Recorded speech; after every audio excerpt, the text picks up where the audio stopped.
Welcome to Flourish. I'm Diane Planidin, and you're in the right place if you're ready to create an inspired life. And we do so by working on our own personal development, so we can be strong role models for those we love and mentor, not to mention ourselves and our own personal well-being and self-care. So today is the next chapter in Zig Ziglar's book, See You at the Top. And it's all about goal setting.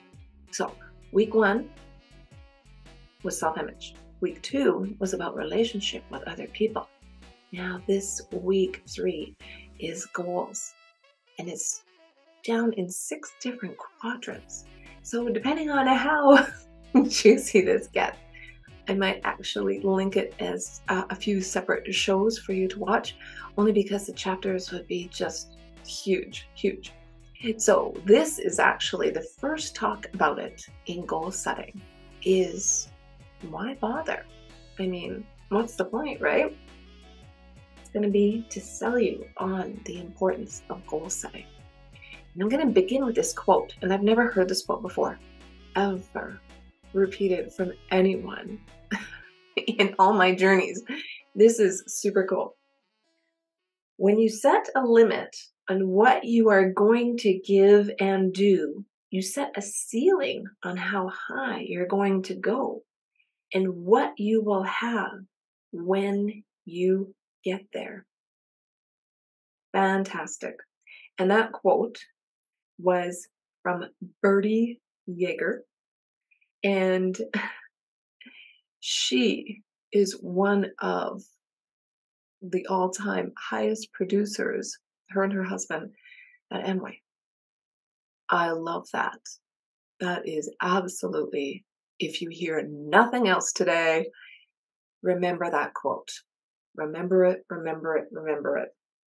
When you set a limit on what you're going to give and do, you set a ceiling on how high you are going and what you will have when you get there. No limits. You have no limits in life. You're absolutely going to reach whatever you set your sights and standards to. But remember, this is an infinite game. It's not finite. You don't reach a goal and then you're like, oh, I'm done. I can relax now. No, because guess what? Once you do, the opportunity keeps coming. The next one will be there for you. Your mission is to be prepared when that opportunity arises. And that's why Zig really wants to sell you on the idea of setting a goal. You can't hit a target if you don't have one. You have to aim. You have to aim for it. So, first question he asks, do you have a target or goal? You must have a goal, because it's just as difficult to reach a destination you don't have as it is to come back from a place you've never been. Infinite game, right? Unless you have a definite, precise, clearly set goals, you are not going to realize the maximum potential that lies within you. You must be meaningful, specific. What about you and your goals? Are they clearly in focus or still pretty fuzzy? Now, as part of the introduction to this book, we began by saying, okay, let's set some standards here. Let's set some notes down. Let's get a notebook. Let's get a notepad on paper, physically on paper, and write things down as they come to you. Write them down. What is your priority? You should be really in the digestion stage now of knowing what you want to do. And this is for you personally. You're not following the crowd. You're not doing what other people are doing. You are doing what's best for you, for your mindset, for your family, for your hopes, your dreams, your aspirations. You're doing what's best for you. And that could also mean that you don't have any other support. And that's why I love technology. And that's why I love this community, because we're here for each other. We don't know each other, but we're here for each other. That's what's important. And you won't necessarily get the support of your family. I'm just going to say it out loud, or friends, right? You might not. So you're in it to win it for yourself. Here's what Zig has to say. Follow the crowd in a circle to nowhere. Right? That follow methods and procedures for no other reason than it's always been done that way. So, have you ever heard that? Well, we do it that way because it's always been done that way. So, Zig goes on to say, why are you following the crowd all the time? You have to follow your own instincts, your own intuition. And he gives an example about how this certain species of caterpillars always follows the leader. And they go round and round and round and round in a circle, always following the leader. But if the leader doesn't know where they're going, they're all going to starve to death, literally. So you don't have to keep doing things the way they've always been done. Never, ever sell yourself short on that one. Okay, so he goes on to say, do most people have goals? Apparently not. And he poses a question, what are you doing that will absolutely guarantee your failure in life? Oh, I'm not failing, I'm succeeding, right? That's the answer, right? Now, he gives this stat that everybody believes that they will make it, but the odds are not in your favor. He says if he asked 100 people, what are you doing to fail? And they all said, no, I'm succeeding. I'm working it. I've got grit. I've got motivation. I'm with the 5 a.m. club. He says out of those 100 people, 5, yep, 5, at 65 years of age, only 5 will have achieved financial security and only 1 will be wealthy. I've heard that. I've heard that from Earl Nightingale. I've heard that stat numerous times. I'm going to say there might be something to it. So where do you want to be? Do you want to be in the top 5? Because it's not crowded at the top, is it? No, no. Here we go. You have to have time serve you. Less than 3% of Americans have goals on paper. And there are 4 basic reasons. First, they've never been sold. Told, yes. Sold, no. So that's what this chapter is about, selling you on the idea of, yes, come on, write it down, make a plan, make a goal, just do it. Second, you don't know how. Okay, great. Great, Diane. We're all sitting here listening to you talk about this great book and how it's going to change our lives and help us reach our goals. That's right. That's why we're all here. This is the how. This is how you do it. Third, people fear they won't reach the goal they set and will be embarrassed. Fourth, poor self-image. And I think that's why he talked about this first chapter completely. Poor self-image. People don't think they deserve good things life has to offer. So why bother to write down what you want since you don't deserve to have it? Which means in their minds that they won't have it. If you really digest the philosophy in this book, you will have it. And that's why I say sometimes you just have to listen over and over and over again. Even if you listen to that first quote that I gave from Bertie when I started this episode, start writing things down, get a mantra going, get like an affirmation going, get some positive vibes going in your life. Because you need to continually work on yourself, build yourself up, and build up others. Give back to community. So this segment 1 is just all about selling you on goals and telling you exactly how to set them.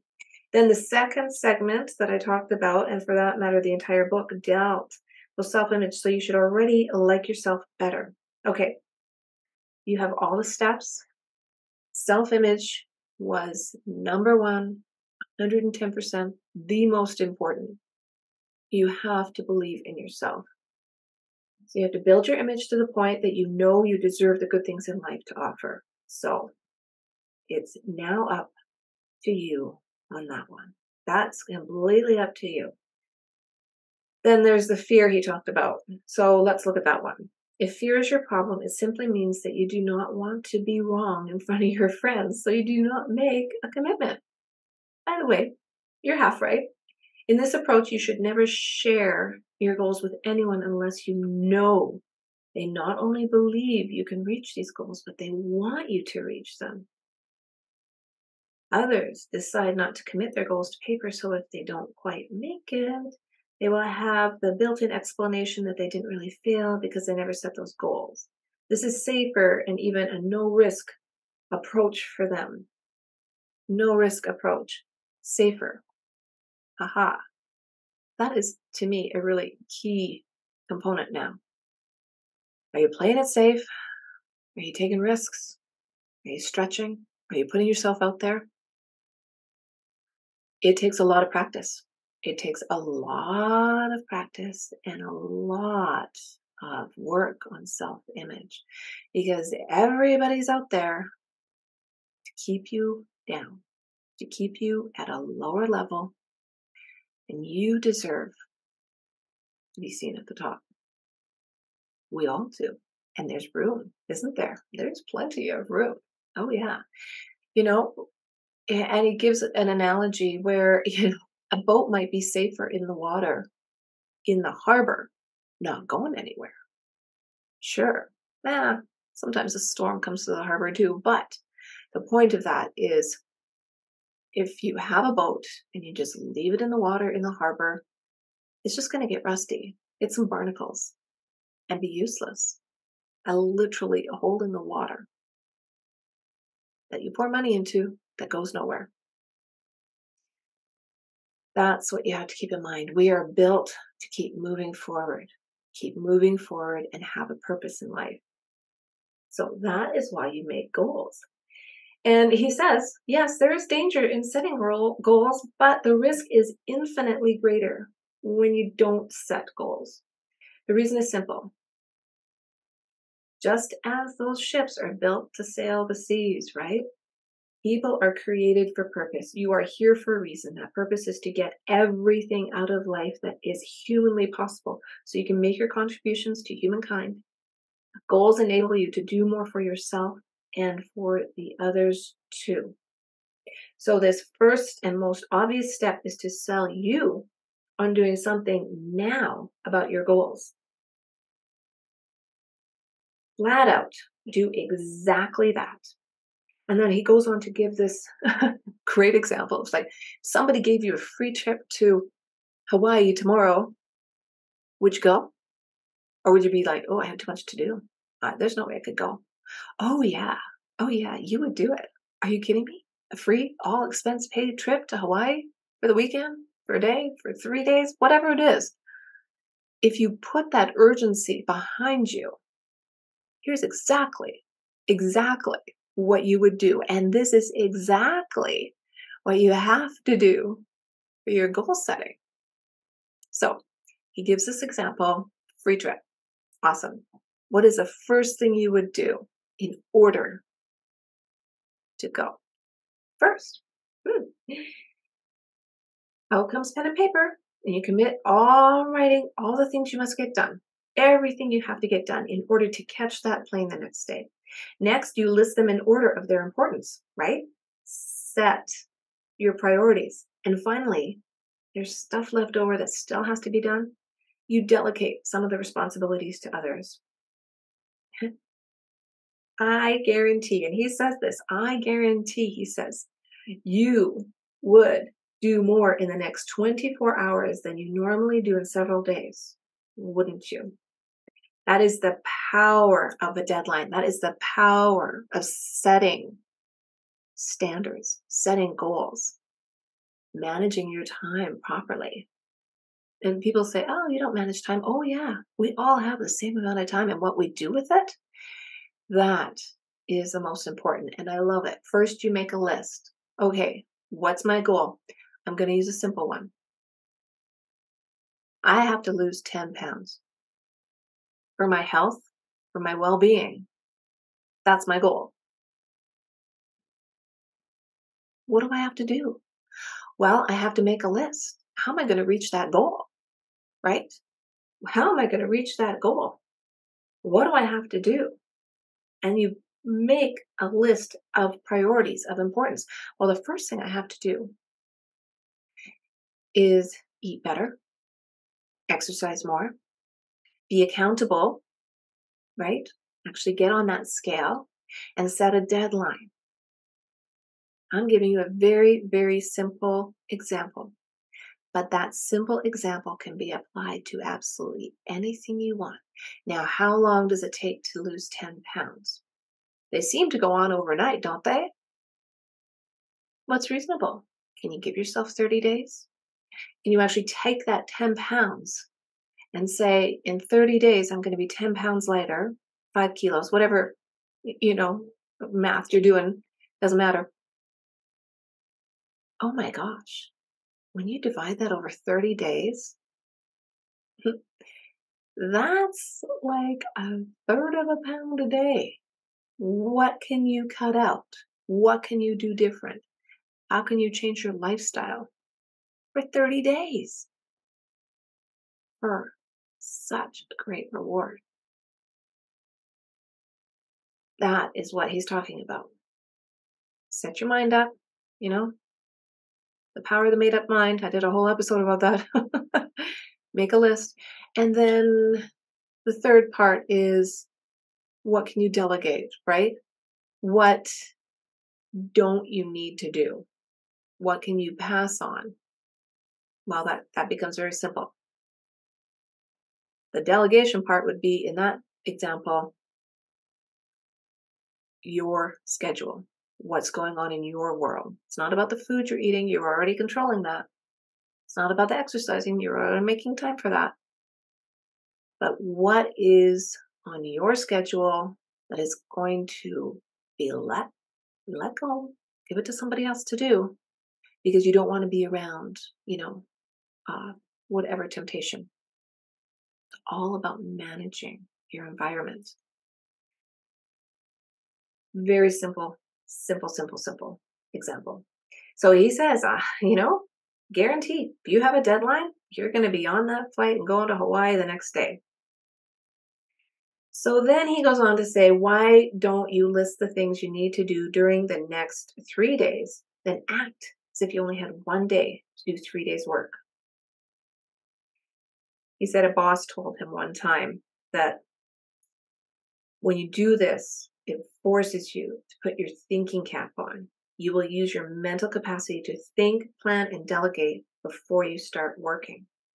And the reason? You will have changed from a wandering generality to a meaningful specific. Your life will have direction. Wow. Your life will have direction. 3 things. In 3 days, what can you do? You just net it down, right? So people complain about the lack of time, but it's really the lack of direction. Because time can be your ally or your enemy. What it becomes depends entirely upon you, your goals, and your determination to use every available minute. Use every available minute to your benefit. This is so vital in this step. And if you're not sold on the power of setting goals, deadlines, making lists on paper, you will never reach it. You have to be convinced that this system is going to work for you in whatever you want to do. And you have to be realistic about your timing.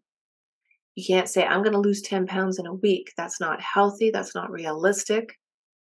You're in it for the long game, the infinite game. Life is a journey, right? Okay, so I'm so jazzed. I'm so excited here for like literally everybody, right? Okay. He gives a really good analogy here. When people go out on the court, let's say basketball, you keep track, you keep score, you know who's winning, you know what you need to do to make the game a changer. So if you don't have goals, you never know the score, and you don't know where it was hit or missed, how you stack up against competition, whether you're on target or off target. He says, what about you? Are you attempting to play the game of life without goals? If you are, what is the score? And I'm going to go back to losing 10 pounds. If you don't hold yourself accountable, you don't know that you're losing 10 pounds. if you're going out on the basketball court and there's no board to show you the score, all right, who's winning? Who's losing? Who's making the grade? Who, what? Right? So simple. If you know, write it down. And by the way, this compounds. So let's say you want to lose 30 pounds. Well, now you know. Give yourself 90 days. A third of a pound a day is not an impossible goal. That's how fantastic it is. But you have to measure your success. You have to keep measuring, keep measuring, keep measuring. And that's how you know. That's how you know you're on the way. You're on the road to success. And it also measures your setbacks. And we all have them. And that's normal. That's human. And I love it. Took me a long time to figure out that setbacks were actually a good thing, but that's a whole other chapter. Goals in life, he says, are important, and virtually everybody knows this. However, by choice, the average person on the street continues to meander through life following the lines of least resistance, just wandering around. Unless you're moving onwards, upwards towards an objective, a goal, you're going to falter and fail. And let me tell you what's really interesting about this book is he quotes this from Maxwell Maltz, Psycho-Cybernetics. And I'm going to do a whole series on that book because that is a mindset reset game changer. Right now, we're working on our goals. So if you want something, you must do something. Go as far as you can see, and when you get there, you will always be able to see further, he says. And this is what I was talking about earlier. That's why I say this is an infinite game. It just never ends. And that success builds upon success, and it compounds daily. And you get closer, and you look back a year ago, how far you've come, you'll be like, wow. How far can you go in 30 days? How far can you challenge yourself? Because when you reach it, you'll be like, a new opportunity has arisen. Now I can do this. Now that I've lost, in my previous example, 10 pounds, I'm healthier. I can go up the stairs without losing my breath. I can pick up my child with ease. I can fill in the blank. Now this, now that. Now how much further can you go? Because we're here to give back. We're here for purpose. We're here for a reason. And that purpose is not to sit around on the couch watching, binge watching. I'm guilty of this myself. Netflix or whatever show you like to watch. It's great. You have to chillax every now and then. You have to lay back and relax. But you can't do it every day, all day long, and expect that you will see a change in your life. He gives an example here of the power that somebody thought to harness from Niagara Falls and direct it towards a target or goal. That's what he's asking you to do. So, Niagara Falls, somebody had the idea to harness the power, the energy from the falls and make it into electricity. Somebody had that idea and they had a goal, trying to figure out how to do it. And that's what he's asking you to do. How are you going to harness this energy that you have and direct it towards a specific target or goal? The dictionary, he says, a goal is an aim or purpose. It's a plan, something you expect to do without any reservation. I'm going to say, whoever you are, wherever you are, and whatever you do, you should have goals. With definite goals, you release your own power and things start to happen. With definite goals, you release your own power. You have the power of Niagara Falls to harness within you, and amazing things start happening. So, where do you start? Well, hopefully by this stage, you've written down some dreams, some aspirations, some ideas. You're going through the thought process. You're putting this down on paper. And Zig says there's 7 types of goals: physical, which I talked about, financial, spiritual, career, family, mental, and social. Which one are you going to concentrate on? You don't need to do everything at once. You do not need to do everything at once, and you do not have to fear that you're going to make too much money. Okay, that's literally impossible. Money is not bad. It's a good measurement tool. And if it's possible that you have so much money, that is when you know, oh, now I can really give back to society. Now I can really do something different and help others. Make so much money that you have to give some away. You have to. You don't need more stuff. Just make money for you. It's for good. It's for goodness. It's not the root of all evil. Money is not the root of all evil. And that's not what was said. It was the love of money is the root of all evil. Because that'll just turn you into like a crazy person. It's just like, you don't want that. That's not what the goal is. All right. So out of those 7, think about what's your priority. What is your priority? And then you have to put your thinking cap on. And I think it was, it was a story in the book about, if you're a store clerk, let's say you work at Starbucks as a barista. Well, that is not your lifelong dream. But if you're a Starbucks barista and you have a goal, you will make it. If you don't have a goal, you will be stuck at Starbucks, seeing the same people every day. Noble to work. It's always noble to work. Do not get me wrong. I love absolutely everyone everyone. Like, I can't buy groceries unless somebody works at the grocery store. We need people to do those things. However, people who work in the grocery store, in my example, if they have a goal, if they have a dream, if they aspire to move up, be the manager, to move up, one day have their own store, to move up, that's the goal. That's the dream. That's what keeps your spirit alive. Keep moving on up.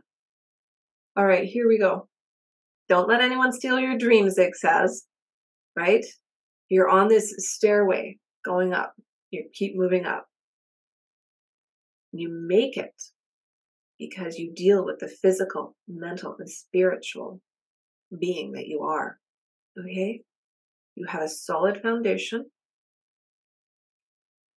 And you're getting everything in life you want because you're helping others.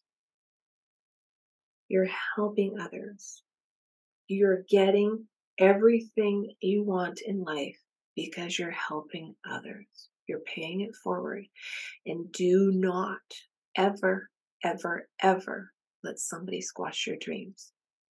The bottom line is, this first segment on goal setting, and I'm going to do it in segments because this is just too juicy. I want you to be sold on the idea that if you set a goal, and maybe start with something simple, something small, something you can reach, then the next one's going to be a little bit easier. And then you keep building on it. You have a good foundation. You're going to be like, wow, that actually worked. But you have to believe in yourself. That's why we began with self-image. You have to believe you can do it. Set yourself up for success. Set your dreams into motion. Get it going. But you have to be sold on the idea that goal setting really works, and it's an infinite game. Once you reach that goal, you'll be ready for the next one. And as you do this, you will live a more inspired life. I'm going to link in the show notes the next quadrant of this goal setting so that you can watch each episode in order. But you have to be sold on the idea. You have to believe in yourself.